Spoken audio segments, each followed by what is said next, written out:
ধ্বংস নয়, প্রতিশোধ নয়, শেষবারের মতো রাজনীতির মঞ্চে এমন অহিংস বার্তায় রেখে গেছেন বেগম খালেদা জিয়া।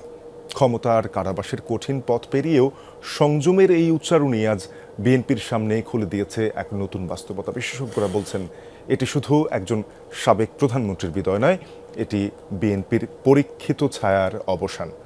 তাই আগামীতে বেগম খালেদা জিয়ার আদর্শকে ধারণ করেই এগিয়ে যাওয়ার তাগিদ দিয়েছেন তারা। আরও জানাচ্ছেন রেদওয়ান আহমেদ। নতুন ব্লেন্ডে আরো রিচ অ্যারোমায় সেলন ফ্যামিলি ব্লেন্ড টে। নয়, প্রতিশোধ নয়, প্রতিহিংসা নয়, ভালোবাসা, শান্তি ও জ্ঞান ভিত্তিক সমাজ গড়ে তুলি। এক লড়াকু রাজনৈতিক জীবনের রীতি। রাষ্ট্র ক্ষমতা, কারাবাস, নিপীড়ন আর অসুস্থতার দীর্ঘ অধ্যায় পেরিয়ে খালেদা জিয়ার বিদায় হলো সর্বজনের সম্মান আর মর্যাদার মধ্য দিয়ে। তবু মৃত্যুর সময় পেয়েছেন অরাজনৈতিক সরকার ও সর্বস্তরের মানুষের সম্মান। বাংলাদেশের রাজনীতিতে যা বিরল দৃষ্টান্ত।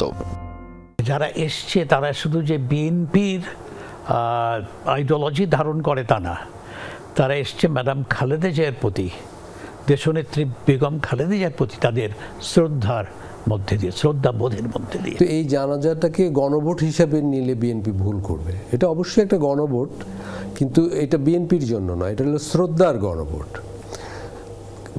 এবং এই বিএনপির জন্য এটা একটা সোনালী মুহূর্ত নিঃসন্দেহে।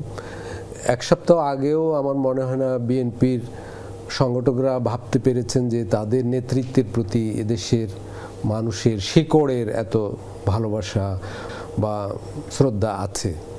এটা তাদের জন্য হয়তো একটা বিস্ময়, কিন্তু এরকম মুহূর্ত একটা রাজনৈতিক দলের জন্য খুব বিরল ঘটনা।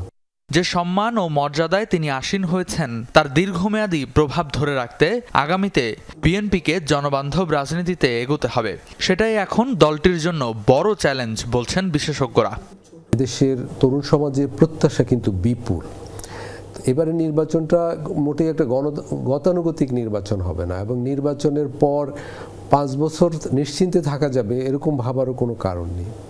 প্রত্যাশার বিপুল চাপ বিএনপির উপর থাকবে।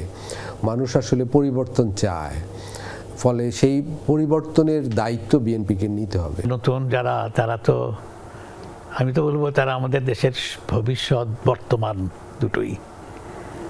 এখন তাদেরকে, তাদের সেন্টিমেন্টকে বুঝে শুনে তাদেরকে সাথে নিয়ে এগোতে হবে।